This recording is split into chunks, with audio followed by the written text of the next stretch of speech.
SK하이닉스 주주분들 안녕하십니까? 오늘 또다시 검은 금요일이 나타났습니다. 코스피는 5% 넘게 급락했고 장중에는 매도 사이드카까지 나왔습니다. 환율은 장중 1,550원 가까이 치솟았고요. 외국인은 코스피에서 20거래일 연속 순매도를 이어갔습니다. 그리고 가장 아픈 건 이거였죠. SK하이닉스가 하루에 거의 10% 가까이 빠졌습니다. HBM 대장주, 엔비디아, 공급망 핵심주, AI 메모리 슈퍼사이클의 대표주라고 불렸던 종목이 하루 만에 이렇게 밀리니까 투자자 입장에서는 겁이 날 수밖에 없습니다. 그런데 같은 날 또 다른 뉴스가 나왔습니다. SK하이닉스가 2030년까지 D램 웨이퍼 생산 능력을 현재의 거의 2배 수준으로 확대하는 방안을 추진한다는 소식입니다. 이게 참 묘하죠. 주가는 급락했습니다. 그런데 회사는 AI 수요를 믿고 D램 생산 능력을 크게 늘리려는 그림을 그리고 있습니다. 그럼 우리는 여기서 뭘 봐야 할까요?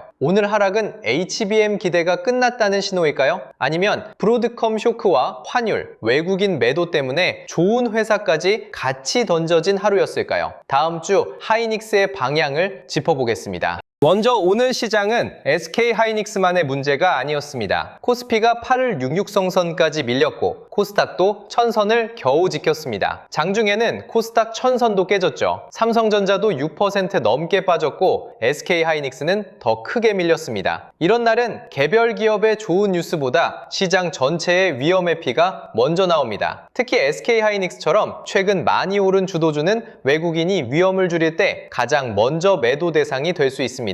좋은 종목이라서 안 빠지는 게 아닙니다. 오히려 많이 오른 좋은 종목이기 때문에 차익 실현 대상이 되는 경우도 많습니다. 오늘 하락을 보고 하이닉스의 HBM 경쟁력이 하루아침에 무너졌다고 보기는 어렵습니다. 하지만 반대로 그냥 아무 일도 아닌 조정이라고 넘기기도 어렵습니다. 왜냐하면 오늘 하락은 AI 반도체 기대감 자체가 잠깐 흔들린 날이었기 때문입니다. 시장은 지금 하이닉스에게 기대감이 아니라 숫자를 요구하고 있습니다. 오늘 하락의 직접적인 충격은 브로드컴 쇼크였습니다. 브로드컴이 제시한 AI 관련 매출 전망이 시장 기대에 못 미치면서 미국 반도체주 전반이 흔들렸습니다. 여기서 중요한 건 브로드컴 한 회사의 실적 문제가 아닙니다. 투자자들이 갑자기 이런 질문을 다시 던지기 시작했다는 겁니다. AI 인프라 투자가 정말 끝없이 이어질까? 데이터 센터 투자 속도가 주가 기대를 따라갈 수 있을까? AI 반도체 기업들의 밸류에이션이 이미 너무 앞서간 건 아닐까? 이 질문이 나오면 하이닉스도 영향을 받을 수밖에 없습니다. SK하이닉스는 브로드컴과 사업 구조가 다릅니다. 하지만 AI 인프라라는 큰 흐름 안에서는 같은 줄에 서 있습니다. AI 서버가 늘어나야 HBM이 필요하고 서버 D램이 필요하고 기업용 SSD와 낸드도 필요합니다. 미국 AI 반도체주가 흔들리면 한국의 HBM 배장주도 같이 흔들릴 수밖에 없는 거죠. 그래서 다음 주 하이닉스를 볼 때는 하이닉스 뉴스만 보면 안 됩니다. 엔비디아, 마이크론, 브로드컴, 필라델피아 반도체 지수가 다시 안정되는지 같이 봐야 합니다. 그런데 오늘 더 중요한 뉴스는 SK하이닉스의 D램 생산 능력 확대 추진입니다. 보도에 따르면 SK하이닉스는 2030년에서 2031년까지 D램 웨이퍼 투입 능력을 현재보다 거의 2배 가까이 늘리는 그림을 공유한 것으로 알려졌습니다. 현재 월 55만 장 수준에서 2030년쯤 월 100만 장 안팎까지 확대하는 목표가 거론됐죠. 증설의 중심은 용인 반도체 클러스터와 청주 M15X입니다. 용인 첫 번째 팹은 첫 장비 반입 시점을 앞당긴 것으로 전해졌고요. 청주 M15X도 가동과 증설이 이어지는 흐름입니다. 이건 굉장히 큰 이야기입니다. 왜냐하면 반도체 회사가 생산 능력을 이렇게 크게 늘린다는 건 AI 메모리 수요를 단기 유행으로 보지 않는다는 뜻이거든요. 회사가 정말 수요가 꺾일 거라고 생각한다면 이렇게 큰 규모의 투자를 쉽게 추진하기 어렵습니다. 공장, 장비, 인력, 소재, 협력사까지 모두 돈과 시간이 들어가는 일입니다. 하이닉스가 이런 그림을 그린다는 건 HBM과 서버 D램 수요가 오래 이어질 수 있다는 자신감이 반영된 것으로 볼 수 있습니다. 하지만 여기서 무조건 흥분하면 안 됩니다. D램 생산 능력을 2배로 늘린다는 말은 좋은 뉴스이면서 동시에 리스크도 있습니다. 좋은 이유는 분명합니다. AI 서버 수요가 계속 강하고 HBM과 서버 D램 가격이 좋고 고객들이 장기 공급 계약을 원한다면 생산 능력 확대는 매출과 이익을 키우는 힘이 됩니다. 그런데 반대로 수요가 예상보다 약해지거나 경쟁사들도 동시에 증설에 들어가거나 중국 D램 공급이 아래에서 가격을 흔들기 시작하면 시작하면 나중에는 공급 과잉 우려가 생길 수 있습니다. 반도체에서 증설은 항상 양날의 칼입니다. 수요가 강할 때는 돈을 버는 무기가 되지만 사이클이 꺾이면 부담이 될 수 있습니다. 그래서 투자자는 증설 규모만 보면 안 됩니다. 누구와 계약하고 늘리는지, 장기 공급 계약이 얼마나 붙어 있는지, 고객 수요가 얼마나 확실한지 봐야 합니다. 하이닉스가 정말 강한 건 공장을 늘린다는 발표가 아니라 그 공장을 채울 고객 수요가 확실할 때입니다. 여기서 HBM 이야기를 다시 봐야 합니다. SK하이닉스가 최근 시장에서 높은 평가를 받은 이유는 HBM에서 먼저 앞서갔기 때문입니다. 엔비디아 공급망에서 존재감이 크고 AI 가속기에 필요한 HBM을 안정적으로 공급하면서 하이닉스는 단순한 메모리 회사가 아니라 AI 인프라 병목을 해결하는 회사로 평가받기 시작했습니다. HBM은 GPU 옆에 붙어서 데이터를 빠르게 공급하는 초고속 메모리입니다. GPU가 천재 외과 의사라면 HBM은 수술 도구와 혈액을 끊기지 않게 공급하는 초고속 지원팀이라고 볼 수 있습니다. 의사가 아무리 뛰어나도 도구가 늦게 들어오면 수술은 멈추잖아요. AI 서버도 똑같습니다. 엔비디아 GPU가 아무리 강해도 HBM이 부족하면 전체 시스템 공급이 막힐 수 있습니다. 그래서 HBM 공급 능력은 AI 시대의 병목이자 프리미엄입니다. 오늘 주가가 급락했어도 이 구조 자체가 사라진 건 아닙니다. 다만 시장은 이제 하이닉스에게 묻고 있습니다. 앞으로도 계속 그 병목을 해결할 수 있느냐, 더 많이 만들면서도 수율과 마진을 지킬 수 있느냐.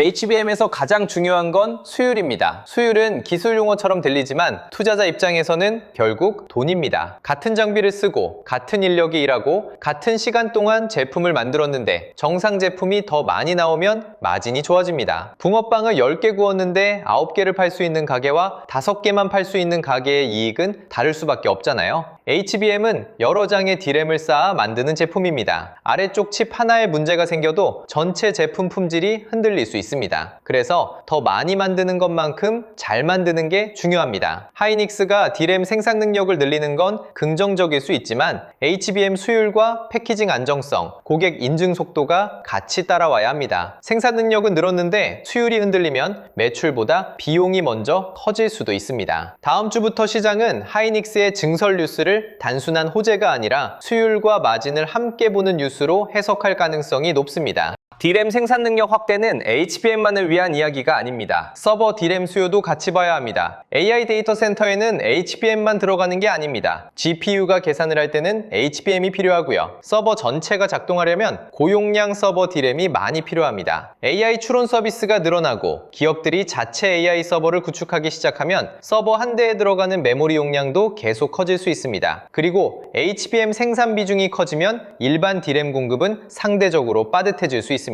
그러면 서버 D램과 범용 D램 가격도 강해질 수 있죠. 하이닉스에게 가장 좋은 그림은 이겁니다. HBM은 높은 마진을 만들고 서버 D램은 이익의 몸통을 두껍게 만들고 범용 D램 가격까지 강하게 유지되는 흐름입니다. HBM은 성장의 얼굴이고 D램은 이익의 몸통입니다. 오늘 D램 2배 증설 뉴스는 바로 이 몸통을 더 크게 만들겠다는 이야기로도 볼 수 있습니다. 하지만 D램 증설은 항상 조심해서 봐야 합니다. 메모리 업황은 과거에도 여러 번 공급 부족에서 공급 과잉으로 급격하게 바뀐 적이 있습니다. 처음에는 모두가 부족하다고 말합니다. 가격도 오르고 고객도 더 달라고 하고 회사도 증설을 시작하죠. 그런데 몇 년 뒤 공장이 한꺼번에 돌아가기 시작하면 수요보다 공급이 빠르게 늘어나는 순간이 올 수 있습니다. 그때 가격이 흔들립니다. 그래서 투자자는 2030년까지의 증설 계획을 볼 때 단순히 크다, 좋다로 끝내면 안 됩니다. 이 증설이 장기 공급 계약과 연결돼 있는지, AI 데이터 센터 투자 속도가 유지되는지, 중국과 삼성전자, 마이크론의 증설 속도는 어떤지 같이 봐야 합니다. D램 생산 능력 확대는 하이닉스가 AI 수요를 자신한다는 신호입니다. 하지만 그 자신감이 실적으로 증명되려면 고객 수요가 끝까지 따라와야 합니다. 증설은 미래 이익의 씨앗이지만 동시에 미래 공급 부담의 씨앗이 될 수도 있습니다.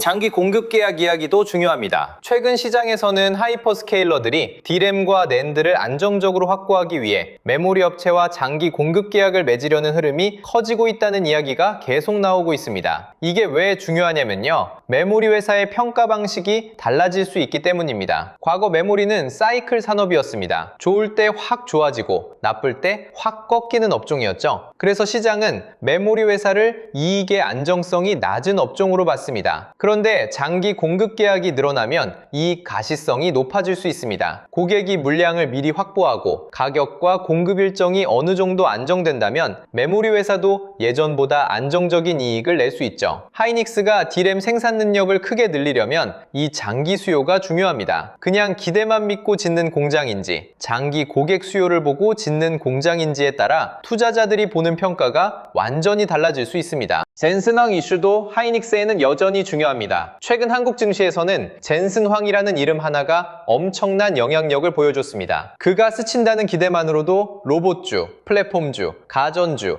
AI 관련주가 움직였습니다. 하지만 하이닉스는 단순 테마주와는 다릅니다. 하이닉스는 엔비디아 AI 가속기에 실제로 필요한 HBM을 공급하는 회사입니다. 그러니까 젠슨황 이슈가 다른 종목에는 기대감일 수 있지만 하이닉스에게는 실제 공급망 이슈에 더 가깝습니다. 다만 오늘 급락이 보여준 것도 있습니다. 아무리 젠슨황 이슈가 강해도 미국 반도체주가 흔들리고 외국인이 한국 시장을 팔고 환율이 급등하면 하이닉스도 버티기 어렵다는 겁니다. 좋은 산업 방향과 좋은 주가는 다릅니다. 젠슨황의 말이 장기 수요를 보여줄 수는 있지만 단기 주가는 결국 수급과 환율, 미국 반도체 투자 심리에 흔들립니다. 반도체 쏠림 구조도 하이닉스 주주가 꼭 봐야 합니다. 삼성전자와 SK하이닉스의 합산 시가총액은 코스피 전체에서 절반이 넘는 수준까지 커졌습니다. 이게 무슨 뜻이냐면요. 코스피 200 ETF를 사도 두 종목이 자동으로 크게 담깁니다. 반도체 ETF를 사도 두 종목이 중심이 되고요. 단일 종목 레버리지와 인버스 상품까지 커지면서 삼성전자와 하이닉스 가격에 영향을 주는 구조가 더 복잡해졌습니다. 오를 때는 이 구조가 엄청난 힘이 됩니다. 하이닉스가 오르면 비중이 커지고 비중이 커지면 다음 자금 유입 때 더 많은 돈이 배분됩니다. 오를수록 더 많은 돈이 들어오는 구조죠. 하지만 반대로 오늘 같은 날에는 하락도 거칠어질 수 있습니다. 외국인이 팔고 레버리지 상품이 흔들리고 지수 상품이 조정되면 하이닉스 같은 초대형 반도체주는 기계적으로 눌릴 수 있습니다. 하이닉스가 나빠서만 빠지는 게 아닙니다. 너무 커졌기 때문에 더 크게 흔들리는 구간도 있는 겁니다.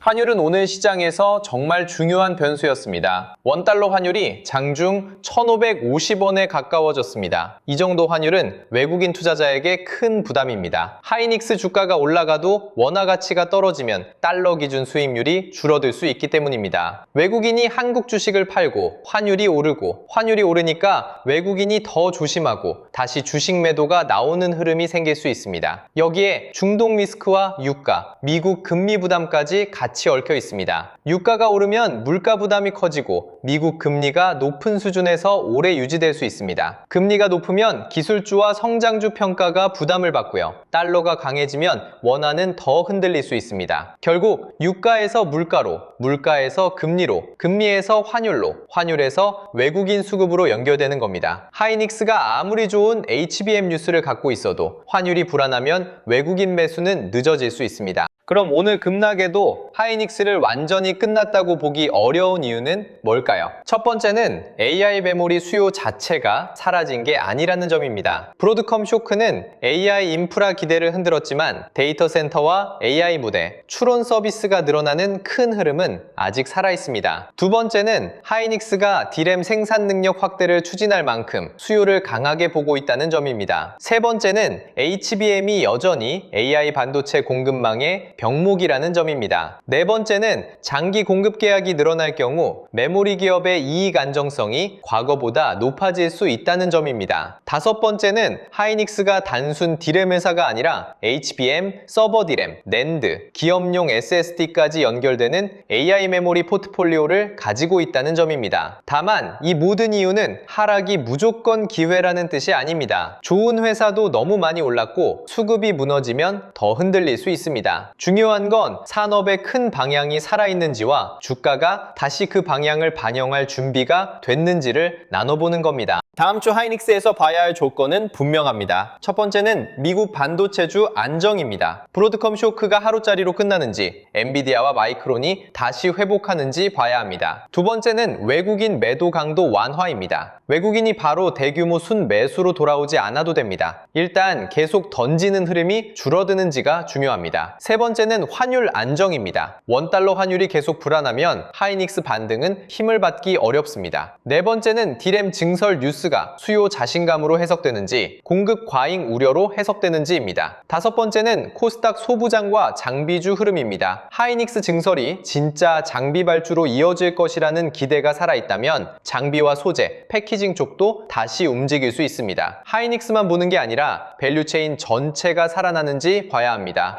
반대로 조심해야 할 신호도 있습니다. 미국 반도체주가 추가로 흔들리고 브로드컴 쇼크가 다른 AI 인프라 기업으로 번지면 하이닉스도 부담을 받을 수 있습니다. 외국인이 20거래일 넘게 계속 팔고 개인만 물량을 받아내는 흐름이 길어지면 주가 회복에는 시간이 더 걸릴 수 있습니다. 환율이 1,550원 위쪽으로 더 불안해지면 외국인 수급은 더 위축될 수 있습니다. 그리고 D램 증설 뉴스가 수요 자신감이 아니라 공급 과잉 우려로 해석되기 시작하면 하이닉스 주가에는 또 다른 부담이 될 수 있습니다. 좋은 뉴스가 나와도 주가가 반응하지 못하는 경우도 봐야 합니다. HBM, 젠슨황, D램 증설, 장기 공급 계약 이런 단어들이 좋은 건 맞습니다. 하지만 주가가 계속 약하다면 시장은 그 기대를 이미 많이 반영했다고 볼 수도 있습니다. 다음 주에는 좋은 뉴스보다 좋은 뉴스에 돈이 반응하는지 봐야 합니다. 오래 보유한 분들과 새로 들어가려는 분들의 대응은 달라야 합니다. 오래 들고 계신 주주분들은 오늘 하루 급락만 보고 너무 흔들릴 필요는 없습니다. 하이닉스의 HBM 경쟁력이 하루아침에 사라진 건 아니고 AI 데이터 센터와 서버 메모리 수요도 아직 살아있습니다. D램 생산 능력 확대 추진은 회사가 장기 수요를 강하게 보고 있다는 신호일 수 있습니다. 다만 최근 주가가 많이 오른 만큼 좋은 뉴스가 이미 상당 부분 반영됐다는 점은 인정해야 합니다. 새로 들어가려는 분들은 더 조심해야 합니다. 많이 빠졌다고 해서 무조건 싸졌다고 볼 수는 없습니다. 외국인 매도 완화, 환율 안정, 미국 반도체주 회복, D램 증설에 대한 시장 해석, HBM 수율과 장기 계약 흐름을 확인해야 합니다. 좋은 회사라는 것과 좋은 매수 자리라는 건 다릅니다. 하이닉스는 지금 가격보다 조건을 보고 접근해야 하는 구간입니다. 그리고 이런 돈의 흐름을 더 깊게 보고 싶은 분들은 구독과 좋아요 눌러주시고요. 영상 아래 더보기란에 있는 전자책 코스피 8000의 시대를 무료로 배부받으세요. SK하이닉스 한 종목의 등락만 보는 게 아니라 외국인 자금이 왜 반도체에서 빠지고 다시 들어오는지, HBM 대장주에서 장비와 소재, 패키징과 전력 인프라로 돈이 어떻게 이동하는지 보는데 도움이 될 겁니다. 오늘 SK하이닉스 급락은 분명히 충격적이었습니다. 하지만 같은 날 나온 D램 2배 증설 추진 뉴스는 회사가 AI 메모리 수요를 얼마나 크게 보고 있는지도 보여줬습니다. 이제 중요한 건 둘 중 하나를 단순히 고르는 게 아닙니다. 주가는 단기적으로 브로드컴 쇼크와 환율, 외국인 매도에 흔들렸고요. 산업은 장기적으로 HBM과 서버 D램, AI 데이터 센터 수요를 바라보고 있습니다. 다음 주 하이닉스는 이 두 힘이 부딪히는 구간입니다. 공포가 더 강할지, 수요 자신감이 다시 주가를 밀어올릴지, 외국인 수급과 환율, 미국 반도체주가 답을 줄 겁니다. 오늘 영상은 여기서 마치고요. 다음 영상에서는 SK하이닉스 D램 증설이 장비주와 반도체 밸류체인에 어떤 영향을 줄 수 있는지 조금 더 깊게 이어서 살펴보겠습니다.